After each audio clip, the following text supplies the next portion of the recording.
Oh, thank you both for being here, Jason and Miguel. As soon as the project was announced, came out, and a bunch of us saw it, we started sharing it in the Puerto Rico gaming community because the influence is there. You can tell that the Puerto Rico, from the name, it catches your attention. So it got a lot of buzz in our community here in Puerto Rico, and the Puerto Rico role playing community, it's bigger than people expect. We have a group called Puerto Rico Role Players with over 1,000 members, and Dungeons and Dragons Puerto Rico, which is the group that's we're doing this interview for, has close to 600 members. And I know there's lots more people playing games in Puerto Rico that don't necessarily are on Facebook or active in social media. We have a Discord with other members and a Twitter account. So it's bigger than you expect, but not everybody's connected. But news like this gets the buzz going, and we actually, Aníbal, who couldn't be here, that's why PJ is the backup interviewer. Aníbal was otherwise engaged. He was the one that said we should interview this guy. And the person that's not true. I was the one who said it. You were the Aníbal one? said, Aníbal said the one that he would reach out on Twitter and contact them. I've been misquoted. I'm sorry, PJ. I'm not always on the conversation during work hours, but PJ was the one that wanted to interview. So here we are. Thank you both for taking time out on your Saturday to do this. We're very grateful. And not a problem. We want to spread the word of the project. I became a backer as soon as I saw it. So I know a couple of others are backers in the group. So we're excited about it. But we want to spread the word and get to know what the project is and answer some questions from our members. And I'll stop talking and I'll let you guys introduce yourselves, who you are, what you do, and how you got into gaming, if you can answer those 3 questions. All right, well, I'm Jason Nelson. I'm the owner of Legendary Games. I've been playing D&D and similar games for over 40 years. And I've been writing professionally for almost 20 and running Legendary Games for a little over 10. And we've made lots of different projects for lots of different genres and lots of different games, D&D, Pathfinder 1, Pathfinder 2, so on and so forth. But we've always enjoyed kind of, looking for places where games aren't necessarily being made. Because, nobody wants to see the 500th iteration of the same thing. Well, that's not entirely true. Some people do want to see that, but there are also other people who would love to see more new and different stuff that hasn't been seen before. And as this project came to life, after Miguel introduced it, I can kind of tell you the story, and he can tell you some of the story of how it came to be. But it's kind of started like a lot of things. It's just an idea of, hey, I got this thing I'd like to do. And it kind of went from there. So I'll let Miguel introduce himself. Hi, I'm Miguel Colon. I am a 24-year-old game writer and editor for different third-party publishers, and most recently Legendary Games. I'm thankful that they accepted me into the fold, especially because they allowed me to bring this project, Boricubos, into the mix and introduce it to the world, because it's a project that I think needed to happen. In a sense, it's this sort of thing that I've always wanted to write about, but nobody would give me the time of day. And one day I came over to Jason and say, hey, I want to pitch something to you. And he was like, you know what? Sure, I'll take a look. Awesome. And, I can't speak for all the game companies, but the Legendary Games certainly has what I like to think of as a team-based atmosphere, where on a certain level, you got to kind of, show your skills, show your talent. And Miguel had worked on a number of projects for us before, and it always been on time with excellence, and put his stuff together, and it had shown that he had talent, had skill, and had imagination how he put things together. And that certainly earns you some grace. Say, all right, well, show me what you got then. You've kind of showed me all of the pieces. Now you've got something new to pitch me. Let's see what you've got to put it together. And he brought Boricubos to me.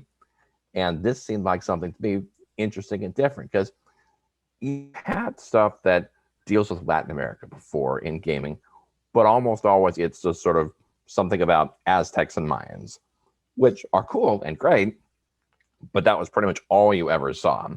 And often were sort of couched in what we might call sort of problematic story situations. And as far as things set in the Caribbean, it was almost always pirates of the Caribbean, which pirates are cool, that's fun, but there's an awful lot more to the story than that. And that was what initially appealed to me about the story. And we've been producing a series of bestiary books, specifically for 5e, the 85E lately. We've done one for Mythos, Monsters of Lovecraftian stuff, one of sea monsters. We're producing one for Asian monsters from across, the Asian continent, not just Japan and China, but out to India and Indonesia, Malaysia, Vietnam, Tibet, so on and so forth. And so it seemed like a natural combination with that sort of bestiary line we've been producing and Miguel's idea for Boricubos to then produce a Latin American monsters module to go along with it as sort of a 2-book Kickstarter project. And again, this would just be, hey, it's monsters in Mexico. Mexico has incredible folklore and legendarium, but there's an awful lot more to Latin America than just Mexico. And so we started building up that, creature base, and Miguel obviously had a hand in that as well. We had several other Latinx authors, Ismael Alvarez, Robert G. Grady, and a ton of, excuse me, a ton of other authors and artists, almost 20, I think, from across 10 different countries in Latin America to come together, bring their perspectives, bring their ideas and influences to the stuff that we were, gleaning from our research. Like this match, this track, and I had kind of a funny experience. I was at a sort of a block party in our old neighborhood, and there was a new family that had moved in, and the husband, excuse me, he was from Wisconsin or someplace, but his wife was from Brazil. And I just happened to chat, and at a party like that, you ask, well, what do you do? And so I kind of talked about what we're doing, and I kind of mentioned some of the projects we've been doing. And he said, that sounds really interesting. And she kind of shared with me, I said, what are some of the stories that you remember growing up? Because she went, no. And she brought up several creatures, the Sassiperere, the Curupira, and said, yep, those guys are going to be in the book too. And one or two other creatures from her upbringing, her childhood. And it was a little gratifying to hear, okay, so we're not just completely talking out of left field. Here's someone who, not a gamer at all, but is working with a lot of the same stories, a lot of the same folklore. It helped me feel like we were a little on the right track. It's one thing to reach out and engage with other gamers, but people from the general public, like, okay, we're doing well. But that was part of Miguel's passion in this project, was talking about the stories that he grew up with and the stories that really kind of spoke with him and bringing them to life. That's great, because we were starting to talk about this, and I stopped myself before, because you're from your family is from Puerto Rico, Miguel, right? You were born in New York. I was born in New York. My grandmother is the first one who came to New York. She was a farmer along with my grandfather. They started a bar in New York, not a bar, a restaurant in New York, and my grandmother became a teacher. So they integrated really well into the New York sort of society, the New Yorican society. And I would always hear these stories about Puerto Rico, and I'd go for yearly visits to Puerto Rico and hear about all the stories like El Cuco and La Chupacabras and just all these folk tales like, oh, don't go to El Yunque at night because you might see some things. Yep. And it's this amazing thing, really, to be able to have this experience to write about some of these, some of the Taino culture, especially because the Taino culture is one that a lot of people would consider a dead culture, and I think it could really thrive if people were to just look at it and see how much it has to offer, We have a group member who had a lot of questions for the project, some probably a little bit too technical, and I think some of the questions we have might answer some of that. But she has a passion for the ancestral cultures in the Caribbean, and the fact that they're not dead. We're the descendants of the Tainos who intermarried with the colonizers, and we're still here. It's that would, they even taught it to me in school when I was young. The Taino culture died, and it's part of what we were, but it's not here. But it is, and I think it's great that you mentioned it, that it can still live through recognition of this. I have one. I know we have a lot of questions. I wanted to ask one that we had not on the list, PJ. Right. How did you come up with the name of Boricubos, Miguel? Well, looking into the Taino culture, I found out that, to my surprise, like the Tainos, like I did a lot of research on Taino culture and where the Tainos lived, and found out, it wasn't only Puerto Rico that they lived in; it was Cuba as well. So Boricubos is kind of a mix between Boricua and Cuba. Okay. And so I decided, hey, this sounds like a great fantasy name for a setting. It fits the culture. It has roots, inspirations from both Puerto Rico and Cuba, and hey, let's put it together. Yeah. I think tapping into that larger culture of the Caribbean it's good. I think we in Puerto Rico, because of our political situation and the way it's developed in the 20th century, we're very isolated from our fellow Caribbean dwellers. We have a huge Dominican population in Puerto Rico. Back in the 80s, there was a lot of illegal, I miss the words, not coming to me in English, illegal migration from the Dominican Republic into Puerto Rico, because of economic conditions there, and economic conditions were better in Puerto Rico. But early in the 20th century, it used to be the other way around. People from Puerto Rico would leave for the Dominican Republic because they had a thriving economy. And these days, they're probably doing better than we are in lots of areas. So it's a complex relationship, and I think it's great that you're bringing all those cultures together in the fantasy version of our past. It's especially interesting because you can't just say that the Tainos were the only ones there. I think I did a good job in, I hope I did a good job in explaining that, no, there were other cultures there. There were the Caribs, for example, the Caribs, who were constantly at war with the Taino. They were in the same areas, but they did not get along very well, to say the least. And it was this sort of thing where, like, I had to take a broader scope approach instead of just focusing in and saying, okay, the Taino were the only people here. No, because that's not true. Good. PJ, if you want to get into the questions, we can switch it up, but I'll stop monopolizing the conversation. Speaking of different cultures in Boricubo, the Kickstarter mentions a few new races, notably the Iguaca, the Coquillan, the Wolacan, and the Huracan. Can you tell us how they're different from, say, the Aracocrac, Ripley, and Fire and Air Genasi, respectively?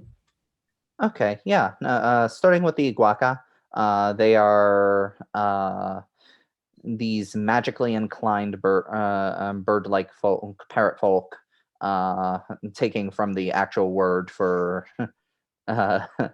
but they're magically inclined. They're in the setting, they're the ones who actually invented magic in Boricubos, and the gods decided this is too powerful a thing for just one race to take a hold of, and so to spread it amongst all the other races evenly. And they've held a very deep grudge over that ever since that, because they are still the most talented mages in the setting, but now they sell themselves off as mercenaries for the civil war that's going on. And they just want to be on the winning side of the war so that they can sort of shoe in for control of the Boricubos and archipelago. Like, hey, we were the ones who helped you win. Now we're in charge. you mentioned the Kokian. The Kokian are a bit more like the traditional,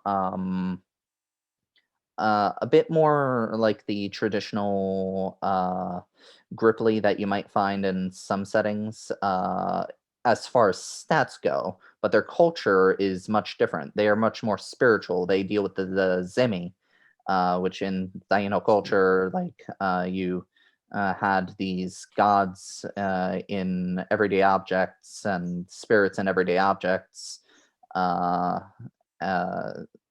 have either to do with the nature spirits, family spirits, things of the sort. And they're very good at going ahead and dealing with some of those things, dealing with the spiritual side of things. The Huracan and the Wolacan, they are different. They are different sides of the same coin. Nature spirits in form, created by two different sets of gods. One who venerates the seas and one who venerates the land. And that's a major focal point in the setting, the land versus the sea. Especially because the gods who are the gods of the land and the sea are at war with each other currently, mother and son. And that all started because the god of the sea accidentally killed his brother in a battle, and the mother did not take that well. So instead of taking it out on her son, she took it out on her son's peoples. And mechanically speaking, also the Huracan and the Wolacan lean more heavily into the elemental side than the Genasi do. The Genasi are much more people with a sprinkle of elementalness on them, where the Huracan and the Wolacan, as they play at the table, lean a lot harder on the elemental side of things. They are elemental creatures that are kind of human shaped-ish, but it plays. You could, if you wanted to, you could certainly drop some Genasi in there and say they're another offshoot brand of the same race, mechanically speaking. But the cultural elements of it are important, because we didn't just want this to be another elves and dwarves and funny hats kind of campaign setting, but that all of the new races would have some very specific shtick that made them not just really cool in the setting, but also would make them play different in how they would feel as a character. Awesome. This next question you've already partially answered with your intro and stuff like that, and I thought you gave some very good answers to it. So I'm going to actually give it to you and let you bat it out of the park, because it's something that I've heard some people criticizing a little bit. The Kickstarter says that the supplement is brought to us by Legendary Games and a diverse team of almost 20 Latin American authors and artists. Why is that a distinction? Why separate the Latin Americans from Legendary Games? Is the permanent staff of Legendary Games not diverse? Did they have the idea to do this and reach out to the authors, or was the idea pitched by Legendary Games to a Latin American author or team? Legendary Games has one staff person, and that's me. Okay. We are a small person, so unfortunately, I'm only as diverse as I am. In terms of freelancers, we have somewhere around 150 regular and semi-regular contributors that work at different speeds. We produce a lot of product because we engage with a lot of people literally around the world, and some folks are more interested in doing certain things versus other things. Miguel has worked with us on a lot of different projects. We have a fair number of Latin American folks that we contract with and that we've worked with for years. But for this project, we went and found more, because we figured for a project like this, we want to have even more representation. I think probably about 10 of those people are people that we have been working with pretty regularly over the years, and about another 10 are ones that we recruited specifically for this project because we wanted to have more representation than we normally have. On any given Legendary Games product, it's basically a crapshoot of who is working on any given one because different people pitch products all the time. So, as a very small company, we have what we have and we use what we use all the way along the line. But for a project that is leaning hard into Latin American culture and mythology, we really want to go the extra mile to bring more people in, and as I said, people from different countries and cultures. So from Mexico to Brazil to Argentina to Paraguay to Costa Rica, and up and down throughout Latin America. And obviously, not just Miguel, but we also had two other Puerto Rican contributors. I'd have to go back and look. One is I'm sorry, I have a lot of freelance and I cannot remember who I was working on every project at the time. Understandable. But they're listed on the Kickstarter page. Yes, we saw them. Yes. So we thought it was important to really lean into that. Those two guys are working mostly on the Pathfinder second edition version because that's the game system that they're most familiar with. Yeah. So that's one of the other quirks, is that you need to look and find people who are most skilled in the particular rules as well as the setting. And so, whereas Miguel, he's pretty fluent in both D&D 5e and in Pathfinder First Edition, he is not that facile with Pathfinder Second Edition. So we reached out and found people who would be skilled in that. And some of the people who, we reached out to and that reached out to me saying, hey, I would love to get involved in this particular project. Some of our freelance say, oh, I see you got this coming up. I definitely want to work on that. And so we have to engage with who's got the specific talents and skills to cross over and to do the things we need to do to create the products that we want to create.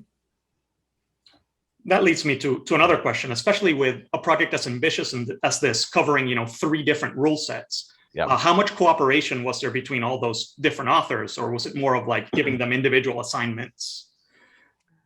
Yeah, with a lot of projects, it's a big assignment. If there's a big project with a lot of assignments, and for the most part, I'm the juggler and project manager for all this sort of thing. And so, in some cases, we use both Basecamp and Discord to have a fair amount of cross chat between workers on a different project, as well as just general email conversation. And so there is some working together and people reviewing each other's works. Miguel was very active on the Basecamp and kind of helping set the tone and direction for what he wanted Boricubos to be, and also people to review their ideas and their concepts for different character options and for monsters and spells, and whatnot, but also to bounce mechanical ideas off each other. Like, okay, here's my Pathfinder 2 version of a thing, or here's my 5e version of a thing, because the goal in any cross-system project, and we've done a bunch of Legendary games, is to make sure that whatever you create, it makes sense for the destination system. That's always 1,000 times more important than, okay, I'm going to convert this to this. Because a lot of times it doesn't convert. There's not really a reasonable alternative, especially when you're dealing with a super crunchy game like Pathfinder First Edition and a much more rules lean version like 5e and Pathfinder Second Edition, kind of in between. And there are different things which already exist in certain games, like a lot of the monsters in the Latin American Monsters book. Pathfinder First Edition produced 6 300-page bestiaries. They made a lot of monsters, and so a lot of these creatures had at least a version of them existing in the Pathfinder 1 rules already. We looked at that, took some inspiration, did more of our own research on it, and then created 5e versions and Pathfinder 2 versions, so on and so forth. So there's cross-pollination back and forth, but the goal is important to always make sure that whatever you end up with lands and feels right for the system you're doing it in. And that's why it's important to make sure you're getting people who are fluent in multiple rule systems. And that's for sure something we have a lot of experience in. We've done a lot of different products where we create one system for this system, or one version for one system, one version for another system. So that's, I guess, where our experience helps pay off, and we're having talented, smart, awesome people like Miguel makes everything work out well. Here's a question that's very important, I think, to the gaming community in Puerto Rico, and it's that, has there been any outreach to local gaming stores on the island so they can carry these books? There hasn't been yet, but I would love to sell directly. We do sell product. There is a retailer level on the Kickstarter where, and since Puerto Rico is a U.S. territory, it's still considered domestic shipping. So don't have to worry about the sometimes ruinous overseas shipping costs. But that's something where if you guys have, contacts or information that you can share with us, I would definitely appreciate it. I would be happy to directly contact folks and, let them know what's going on, because I love to sell products. This is actually, this is my full-time job. So I got bills to pay and would be more than happy to get as many of these in the hands of folks down there as possible. And aside from the Kickstarter, are you guys doing any form of distribution through gaming distributors? We do. We work through Studio 2 Publishing, which is sort of a meta distributor, which then cross distributes to some other distributors like ACT and Alliance and Southern Hobby. We sell to American Wholesale Book Company, and they have their own set of bookstores, Books A Million and Second and Charles, which are on the kind of southeast and the east coast of the U.S. And we sell some to Universal Distribution in Canada. We've got another company called Spiral Galaxy in the UK that we're building our relationship with, and we'll probably be doing our first distribution orders with them this year. But they can be had, but any bookstores that want to buy can also buy just directly from us, and we are more than happy to fulfill wholesale orders in that way. I can share some information in local stores because awesome. And PJ speaks distribution because he's the manager of a store in stateside. Sure. So yeah. He's fluent in that, not my ballpark. I would 100% love to talk to anybody you can point me in the direction of. Good. All right. This next question is for Miguel. How much research went into the study of Taino and Arawak culture, and what were your main sources? Well, I did quite a bit of research on the Taino culture through various, obviously online, because you can't escape the online culture and craze. But I also did get at least 1 or 2 books, The Mythology and the Religion of Tainos by Sebastian Lamarque. In order to, for example, in order to correctly get more accurate sources as far as the Taino culture went, I didn't want to just be that person who went on Wikipedia and decided, okay, that's it. That's all I need to know. Excellent. How close are the pantheons in Boricubos to actual Taino pantheons, or did you embellish and expand or change some stuff? The Pantheon in Boricubos is definitely inspired very directly by the Taino Pantheon, including the minor gods, the Zemi. But I went ahead and did embellish somewhat. I didn't want it to be a copy and paste sort of a thing, because it still is a fantasy setting.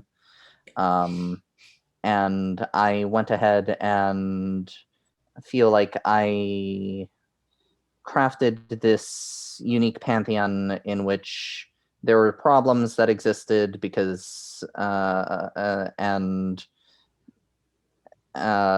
there were unique different gods. For example, you wouldn't find a god of volcanoes in Puerto Rico, but there is a goddess of volcanoes here. So I wanted to be go ahead and explore different types of themes, and land versus sea is one of those big themes. The Hurricani and the Wulagani, for example, the goddess of the volcanoes and creation and the goddess of hurricanes and destruction, for example, being big parts of the setting as far as creating these two elemental type races. I thought it would be a good parallel and theme to explore without truly going out there and saying, okay, I'm going to throw out all the Taino influences. I kept a lot of the Taino influences in the main gods. It's an interesting inversion too, that most often people say, "Oh, fire god, destruction, water god, healing and everything," and just kind of to flip that the other way around for this particular setting. Yeah, the preview brings that up. You can feel that in the preview. So, thank you, Miguel. Go ahead, PJ. I'm sorry. Roberto mentioned earlier that we had one of our members in our Facebook group that is very enthusiastic about Taino culture. I believe she's probably part of the Neo-Taino movement that's growing in Puerto Rico, trying to, reestablish the cultures and the traditions of the Tainos. And she pointed out that she saw a lot of the art assets on your Kickstarter page were taken pretty much straight from the petroglyphs that were left by the Tainos, which were religious iconography exclusively, but that she didn't see any everyday art like what's found in the ceramic pottery. Is that a style that's also going to be in the books and we just haven't seen any of yet? Or was this something just too obscure that just went right under you? The long and the short of it is that art's really expensive. And in creating any book, art is one of your biggest expenses. And there's only room for so much art there. And so generally you're going to lean more towards stuff that's a little more, bombastic and, big and showy, more so than the more prosaic everyday stuff that you see. And so that's just kind of where the art tends to land. That's the stuff that hits best with the eye of your typical customer. And so there are some small kind of everyday objects, masks and tools, and there's a little of that, but there's not tons of it. And so I'm not going to sit here and say that this is not an encyclopedia of everything. It's with the art budget we had, we definitely lean more on the side of the stuff that would really pop and be more wow. So yeah, we understand. We understand because you're producing a book that's it catches our eyes because we're locals and it's our culture, but you want to reach a broad audience and make it accessible to everybody. So I get it. It's we do occasionally commission artwork for gloves and saddles and clothing items, and we certainly did lean into that where we could within the Latin American monsters. For the more humanoid creatures, we definitely leaned into the local clothing and fashions. The Acalica, there's one of the creatures from Bolivia. It's a sort of a fairy, and we went very much with a traditional Bolivian outfit with the La Sejunaba from Mexico or Costa Rica. I forget now, one of the two, but with the local style of dress. So we did definitely lean into clothing styles for those monsters who would be wearing clothing. So yeah, we did definitely look for opportunities to do that where we could in and around both books. Tainos didn't wear armor or much clothing for that matter. In games like 5th edition, barbarians have unarmored defense, but how do other martial classes like the fighters, for example, cope with the lack of armor in the setting? Well, that's actually something we went into we have an entire equipment section.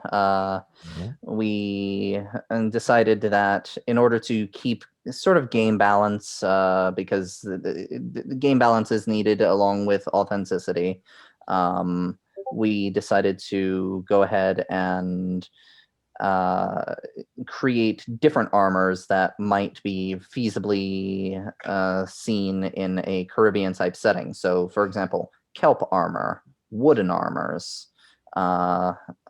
There's like softwood, hardwood, kelp for light armor, bone armor, things like that.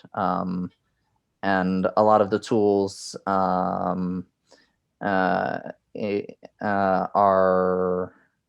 relatively new as far as in setting. Relatively new. Metal is this thing that you see as far as the tools go, but not necessarily weapons or armor, because it would be infeasible to just go around in full plate armor and in this sweltering hot setting.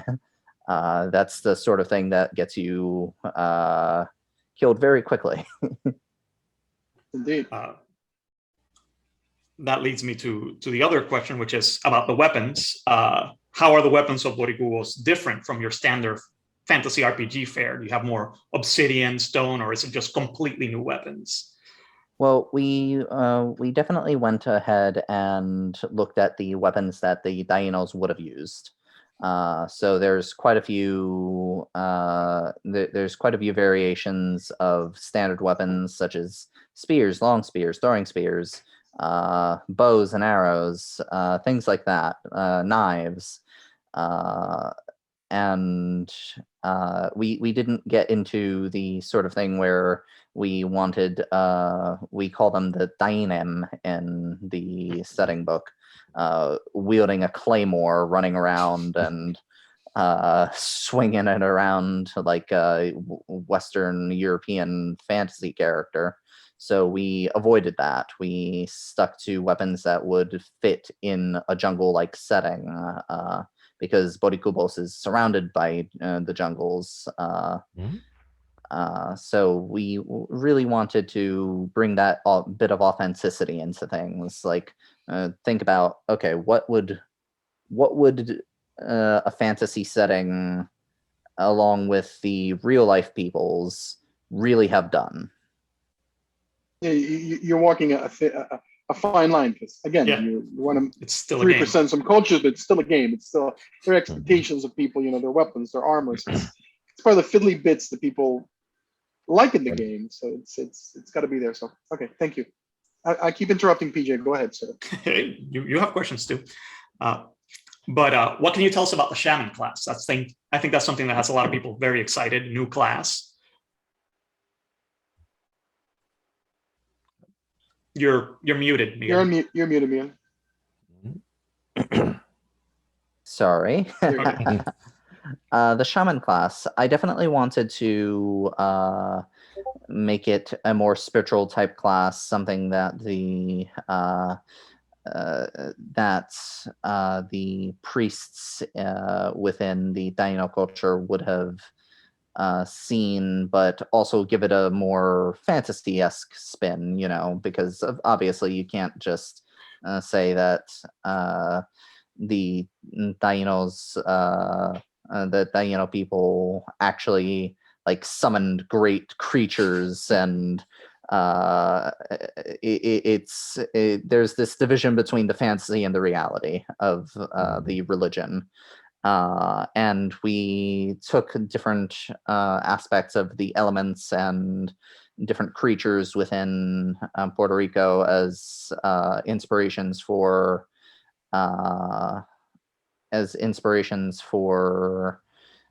the different patrons almost of the Shaman class. So, for example, you have the centipede patron, things like that, going along and trying my best to add patrons that are realistic to the culture, and so a lot of animalistic type patrons, because the Dainos, when they worshipped the Zemi and the animal spirits in particular. From my research, I found that they would see different animals and things of the sort as almost holy. So I definitely took the shaman class and decided to spin it on that. Mm-hmm. So mechanically, how is that different from a druid, say? Well, the druid is, if you'd allow me to pull up the shaman class so that I could Take your time. just get my notes. I think while I do that, can I pass things to Jason while I just pull up the shaman class in its entirety and just. All right, we can come back to that. The shaman I guess, in general is a class which leans into the spirit and communing with the spirit world specifically and explicitly in a way where the druid leans more generally into nature, animals and plants and weather. The shaman has specific foci. So, and there is a Pathfinder First Edition shaman class, and there was some inspiration, taken from elements of that, which communes with a specific spirit. They bond with that one. And I can't remember off the top of my head whether Miguel's 5e version does this as well, but the Pathfinder Shaman, and obviously since it's the Pathfinder project along with the D&D project, we created new shaman spirits they could tap into. You could change your spirit from time to time. So you might venerate the Koki spirit, and your class abilities would come from a certain menu related to that. But you may also have the ability to tap into the shark spirit or the centipede spirit and gain additional abilities in that. And you might change your spiritual allegiance from time to time. So it's a little different from like a cleric where it's like you have one patron deity and that's where you are, or a druid where you don't really have a patron per se. It's got all of nature, but you find specific spirits, and each spirit has a little cluster of abilities built around it. And so which spirit you are invoking or channeling or calling to you will determine what your sort of class abilities are as it relates to that. Right, and pulling up the shaman class here, the one of the primary differences you'll see is that the shaman class is not a full caster. For 5th edition. It is the sort of thing that gets different abilities at different levels, quite a bit more often than a druid. And as Jason mentioned, it's a lot more spiritual. You make an animist spirit pact with a temporary pact with a different spirit, and you get boons from them. At a 3rd level, just like with most classes, you gain your archetype or different path that you go down, and that's a more permanent spirit pact, a spirit guardian that you form a pact with that also gives you abilities. So the animist spirit pacts are, for example, earth, fire, metal, water, wind, wood, and going into all of that. But then there's all the different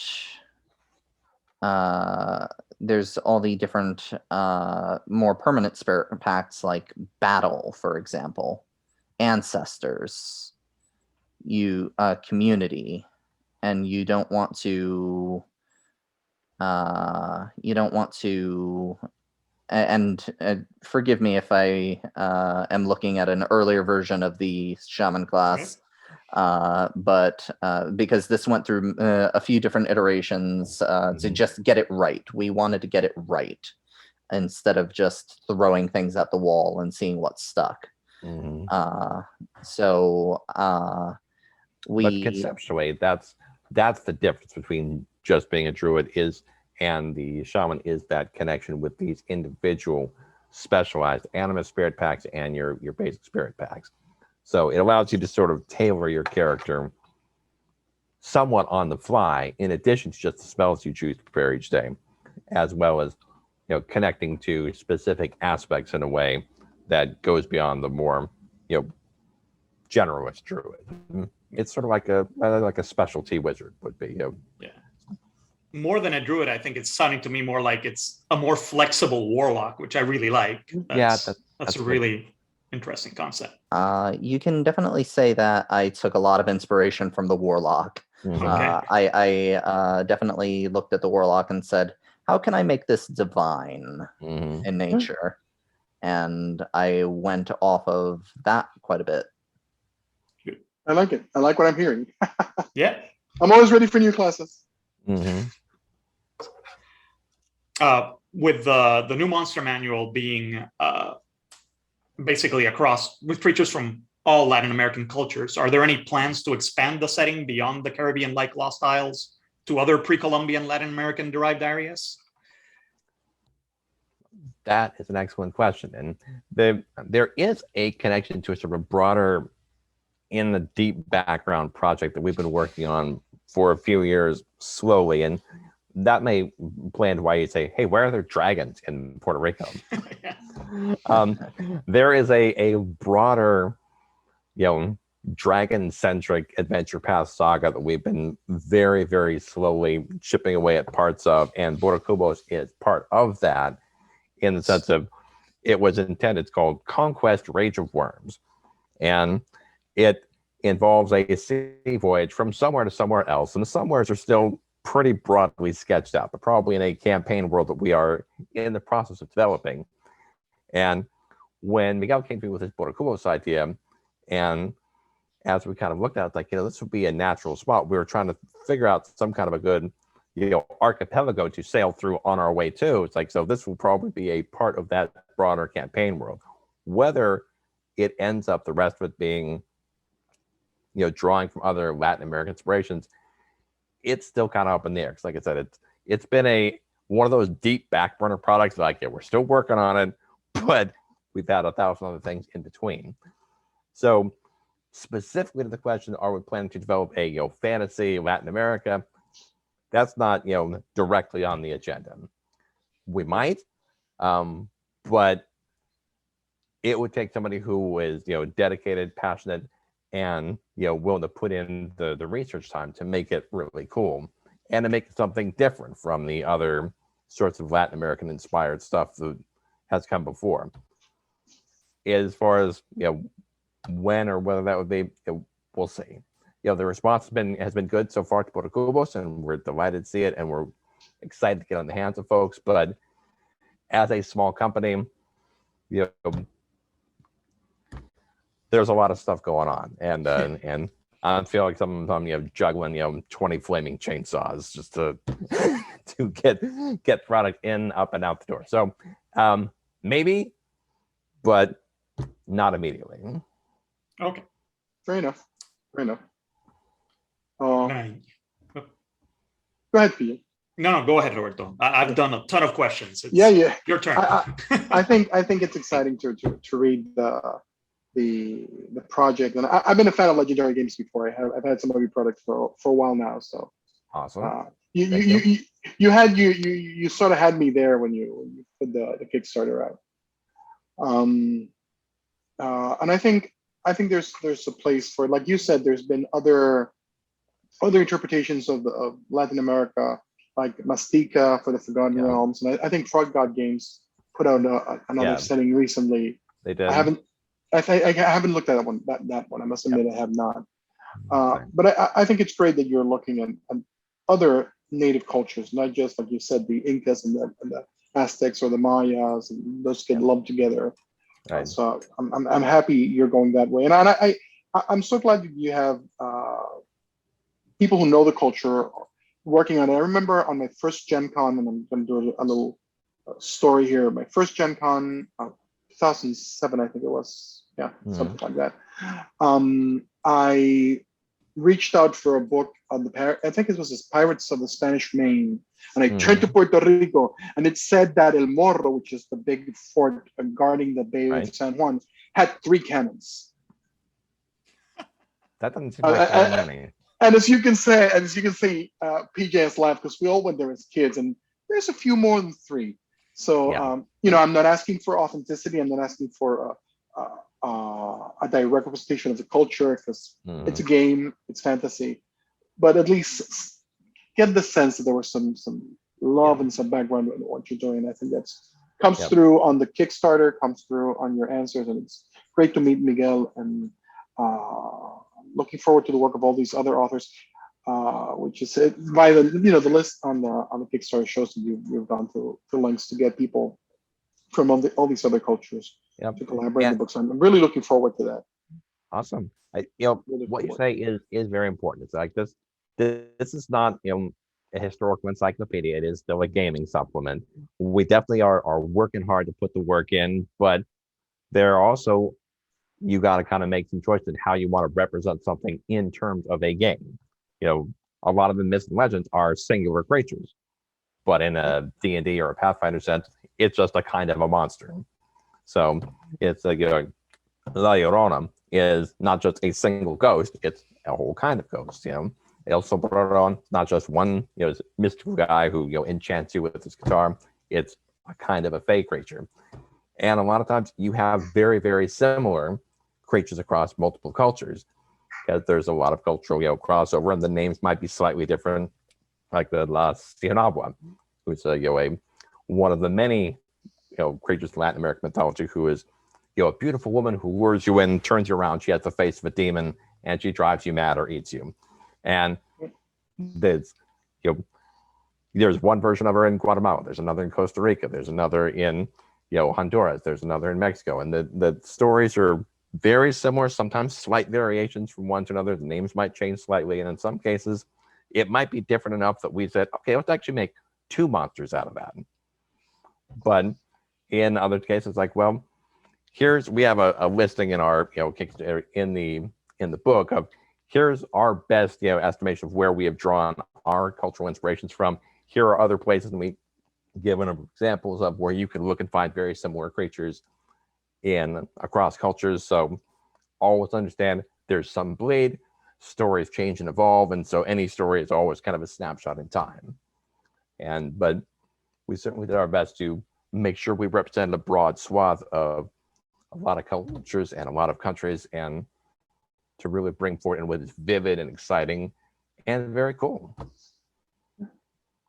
Really looking forward to it, and I also commend you for creating these books and doing all the different systems, because it makes it accessible to not just D&D 5e players, which I'm currently playing, but I used to play Pathfinder as well. I think I'm in Miguel's boat. I played a lot of first edition Pathfinder, playing a lot of 5th edition. Don't play 2nd edition. there's a market there, and it's great that you're putting this available to all three systems. So.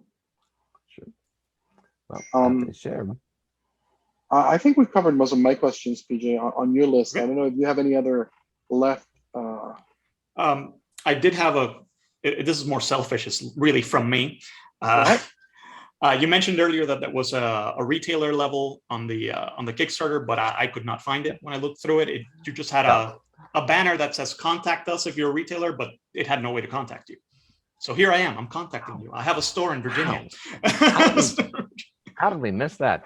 Well, in general, you can always contact us at makeyourgamelegendary@gmail.com, or on our Facebook at Make Your Game Legendary Games, or on Twitter at Legendary Games J. But yeah, I should really put something on there so you can contact us. Yeah. Well, our wholesale deal is quite simple. It's wholesale. Retailers can buy product at half price and half of MSRP, and shipping is free on orders over $250. Excellent. And so, but yeah, thanks for the pointer, and I will definitely go in there and put a note in there. We had talked about putting a retailer level in there, but I ended up not doing it just because A, retailer levels usually don't get a lot of traction in my experience, and B, we already had a freaking buttload of pledge levels because of the three systems. Like, so I don't want to add one more pledge level. And at a certain point, people's eyes kind of glaze over and they just go into paralysis and they stop looking. And we were already kind of redlining that limit as it was. So I will go and edit the Kickstarter page. But yeah, definitely reach out to us by email or by Facebook, Will do. Messenger, whatever. And if you guys also have other stores in Puerto Rico, you would have a much better idea of who's down and around that area. I would love to reach out to them and see about folks getting our books. And if you've got books you want to give them that positive word of mouth, then by all means, please do. Will do. I'll make sure to share that out. We should plan some Boricubos game when the books come out. Have a session in one of the stores and celebrate our culture in gaming. We have. Go ahead. Yes, I'm sorry. I think we did actually create, as part of the stretch goals with Kickstarter that have already been fulfilled, 3 mini adventures, which Miguel provided us with the adventure seed and plot, and then we had one of our regular adventure authors, Tim Hitchcock, who's written a ton of stuff for Pathfinder and 5e. He went ahead and actually designed the adventures themselves. And we got our Jacob Michaels, like he's doing the Pathfinder 2 versions of it, but Tim did the 5e and the Pathfinder 1 versions of them. So we actually do have a couple of intro adventures. The maps are done, the art is almost done. So if you want to run a Boricubos sample adventure, we will have some adventures that will be included in the book as part of the stretch goals. We should run one of those either at one of the game stores or our sister group, Puerto Rico Role Players, which is more generalized than just D&D. We used to, COVID has sort of put a cap on that. We used to have geekniks, like picnics for geeks, and we'd get together and play games. So that would be spot on for a geeknik in the future once the pandemic lets us get together again. So now, is that a Facebook group also? Yeah, that's a Facebook group. We're going to share this in Dungeons and Dragons Puerto Rico and on Puerto Rico Role Players as well. So okay, awesome.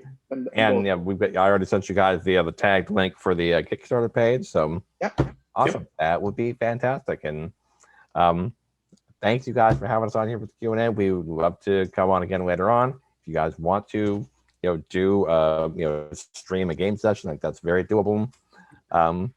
So let us know.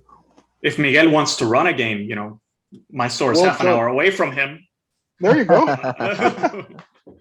And we have a digital game table with beautiful, TV 50-inch television inset on the table where you can run there. Oh, hey, we could definitely talk about that. Yeah.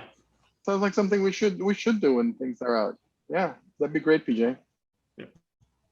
Thank you both. I mean, it's great to meet you and get to talk to you, and we're really grateful for your availability to answer our questions. We're excited that to see Puerto Rico represented in the tapestry that you're putting together, and we're very proud of it, and thankful, Miguel, for your work, and Jason as well, and for all the other authors working on the project. So again, thank you. We wish you a lot of success. Do you want to plug in the Kickstarter or anything else you guys want to make sure people know about? That's the time. Yeah, make sure the Kickstarter link is in there. And if you like what you see, if you say, I don't know, I want to check it out, we have several, and this you can link to them on the Kickstarter page. There are free preview PDFs. There's a 21 page or so free preview PDF of Boricubos for both Pathfinder First Edition and for D&D 5e. There's an 11-page preview of Latin American monsters for 5e. You can download those, check out what we got, and see, okay, if this is what I'll be able to get. You can see a lot of it on the Kickstarter page, but if you're curious about it and you just want to know more, we've got a ton of stuff that you can get a free preview of. Check it out. If you like what you see, you can also look back to some of our previous 5e books, like the Asian Monsters, which was similarly, we had about a dozen or so authors and artists from around Asia who were able to serve as consultants and advisors to make sure we were representing their cultures wonderfully and well. That's out there. Sea Monsters. We do have, if you want to run a pirates campaign in the Caribbean, we also have a pirate campaign compendium, 448-page hardback with everything you ever wanted to know about nautical adventuring. Those books will be the PDFs you can get now. The hardcovers will be arriving next month, and we'll start shipping out to our Kickstarter backers. And this actually is a reprint of a book that we created and sold out of. And as part of the Sea Monsters Kickstarter, we did a reprint of it and a new re-editing and revision. So those will be arriving. That's a beautiful, fantastic book. If you ever want to do any kind of ocean adventuring, that would dovetail very well, and that's you can actually add on as an add-on to the Kickstarter. Any of these sort of extra bestiaries, or you can add the Pirates campaign compendium. So however you want to play in, around, and with the Boricubos campaign setting and with Latin American monsters, we've got a ton of other awesome products. Plus, follow us on Twitter, follow us on Facebook. We would love to have your business and to help make your game legendary. Awesome. Thank you very much. Thank you very much, Jason. Thank you very much, Miguel. Have a wonderful Thanks, day, guys, and much success in the Thank- Kickstarter. Que esté Thanks muy very bien y much. éxito. Gracias. Cuídense. Bye. Goodbye.